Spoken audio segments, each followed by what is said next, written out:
அல் குரானுடன் இனிய ஆரம்பம். அஸ்ஸலாமு அலைக்கும் வரஹ்மத்துல்லாஹி வபரகாத்துஹு. மக்களே, நீங்கள் எல்லாரும் எப்படி இருக்கீங்க?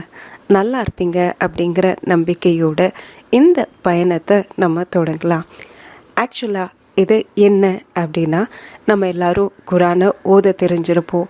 எழுத்து கூட்டி ஓதுவோம், தஜ்வீதோடு ஓதுவோம், சத்தமாக ஓதுவோம், அழகாக ஓதுவோம், எத்தனையோ வகையாக ஓதுவோம். ஆனால் என்னைக்காச்சும் நம்ம இதில் என்ன சொல்லியிருக்கு அப்படின்னு முயற்சி பண்ணி பார்த்துருக்கோமா? தெரிஞ்சவங்க அல்ஹம்துலில்லாஹ், நல்லா தெரிஞ்சவங்களுக்கு அல்ஹம்துலில்லாஹ்.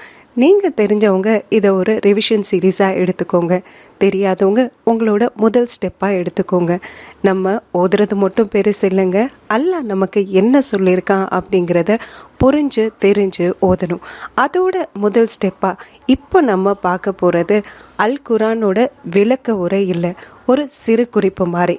ஒவ்வொரு சூறாலையும் ஜஸ்ட்டாக என்ன சொல்லியிருக்காங்க அப்படிங்கிறத நம்ம இதில் தெரிஞ்சுக்கலாம். ஸோ நம்ம ரமதானை நெருங்கிட்டோம். ரமலானில் மட்டுமே எடுக்கக்கூடிய சகோதர சகோதரிகளாக இருக்கலாம், இல்லை அப்போவும் கூட ஓதாமல் இருக்கலாம். மக்களே, நம்மளோட பயணங்கள் எப்போவுமே சிறந்ததாக இருக்கணும் அப்படின்னா, நம்ம சிறப்பானதை அடையணும் அப்படின்னா, நம்மளோட ஃபஸ்ட்டு ஸ்டெப் டுவர்ட்ஸ் அல்லாவாக தான் இருக்கணும். அந்த அல்லாவோட டுவர்ட்ஸ் அல்லாஹ் அப்படிங்கிறது குரானை தவிர வேறு எது மூலியமாக இருக்க முடியும்? அல்லாஹ் சொன்னதை செய்யணும் அப்படின்னா அல்லாஹ் என்ன சொல்லியிருக்கான் அப்படிங்கிறது தெரியணும். கொஞ்சம் தெரிஞ்சுப்போமே. தொடர்ந்து இணைந்திருங்கள். ஒவ்வொரு சூறாவை பற்றிய சிறு குறிப்புகள் உங்களை சேரும்.